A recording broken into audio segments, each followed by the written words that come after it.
DC Sarwar Alam এমন একজন কর্মকর্তা যিনি দীর্ঘদিন ধরেই অ্যাকশনধর্মী প্রশাসক হিসেবে পরিচিত। এজন্যই তিনি সবসময় থাকেন আলোচনার শীর্ষে। র্যাবে থাকাকালে তার অভিযানের কারণে যেমন জনসমর্থন পেয়েছেন, তেমনি বিভিন্ন সিদ্ধান্তের কারণে তৈরি হয়েছে বিতর্ক। আমি একদম চ্যালেঞ্জ করে বলি, যদি কেউ প্রমাণ করতে পারে যে 10 কোটি টাকা না 1 টাকা যদি কেউ ঘুষ দিচ্ছে, তাহলে চাকরি ছেড়ে চলে যাবে। সবশেষ সিলেটে দায়িত্ব পালনকালে মাজার ব্যবস্থাপনা, প্রশাসনিক পদক্ষেপ এবং সাম্প্রতিক প্রত্যাহার নিয়ে আবারও আলোচনার কেন্দ্রে সারোয়ার আলম। সাদা পাথর উত্তোলন ও পরিবেশ ধ্বংস নিয়ে তীব্র সমালোচনার মুখে 2025 সালের 18ই আগস্ট সিলেটের জেলা প্রশাসক হিসেবে নিয়োগ পান তিনি। এরপর অ্যাকশন শুরু করেন সারোয়ার আলম। সিলেটে দায়িত্ব পালনকালে একটি শিক্ষা প্রতিষ্ঠানের গভর্নিং বডি পুনর্গঠন ও প্রশাসনিক হস্তক্ষেপকে কেন্দ্র করে আলোচনায় আসেন তিনি।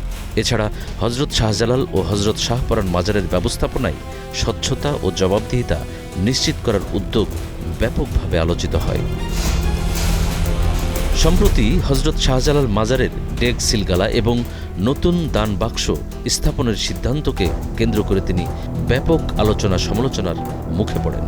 এরপর গত 21 জুন সারোয়ার আলমকে সিলেটের জেলা প্রশাসক ও জেলা ম্যাজিস্ট্রেটের দায়িত্ব থেকে প্রত্যাহার করে জনপ্রশাসন মন্ত্রণালয়। 10,000 কোটি টাকা দিয়েও জনাব সারোয়ার সাহেব পিছনে দিতে হবে। শুধু সিলেটেই নয়, সারোয়ার আলম চাকরি জীবনে সবসময় ছিলেন আলোচনার কেন্দ্রবিন্দুতে।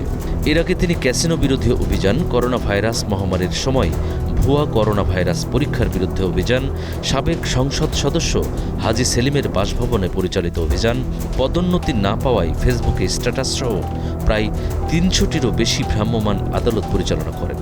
এসব অভিযানের কারণে তিনি ব্যাপকভাবে আলোচনায় আসেন। News desk, star news.